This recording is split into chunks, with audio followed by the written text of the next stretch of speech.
हम संगीता ठाकुर स्वागत करे छी अपन यूट्यूब चैनल मिथिला के नगरिया में। आइ के एहि वीडियो में हम बात करब मिथिलांचलक पवित्र आ प्रसिद्ध पर्व मधुश्रावणी व्रत। ई व्रत नव विवाहित कन्या के लेल बहुत महत्व राखै अछि। मानल जाइ अछि जे मधुश्रावणी व्रत करे से दाम्पत्य जीवन सुखमय रहै अछि, पति दीर्घायु होइ छथि आ भगवान शिव तथा माता पार्वती के विशेष कृपा प्राप्त होइ अछि। 2026 में मधुश्रावणी व्रत 3 अगस्त सोम दिन से शुरू हैत आ 15 अगस्त शनि दिन तक रहत। आ एहि पूरा अवधि में नव विवाहिता कन्या अपन मायके में रहि कऽ श्रद्धा भक्ति आ नियम पूर्वक भगवान शिव, माता पार्वती आ नाग नागिन के आ गौरी के पूजा करे छथि। मधुश्रावणी व्रतक दौरान प्रतिदिन मधुश्रावणी कथा सुनावे के परंपरा अछि।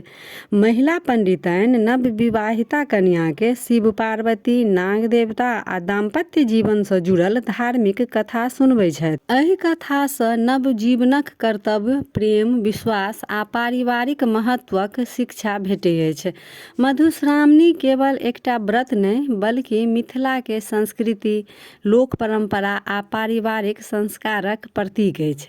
एहि अवसर पर नव विवाहिता कन्या पारंपरिक मैथिली वेशभूषा धारण करै छथि। हाथ में मेहंदी, मांग में सिंदूर आ लोकगीतक मधुर धुन से पूरा वातावरण भक्तिमय बनि जाइ अछि।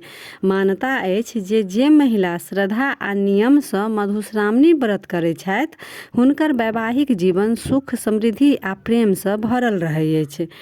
भगवान शिव आ माता पार्वतीक कृपा से परिवार में सुख शांति बनल रहै अछि।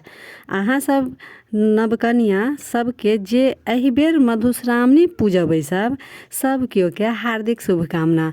भगवान भोलेनाथ आ माता पार्वती अहाँ सभक जीवन में सुख, समृद्धि आ उत्तम स्वास्थ्य आ अखंड सौभाग्य प्रदान करथि।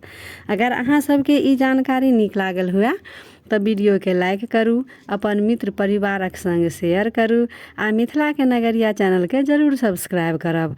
तब फेर उपस्थित होइ छी एकटा नया वीडियो के संग। ताबे तक जय मिथिला, जय मैथिली।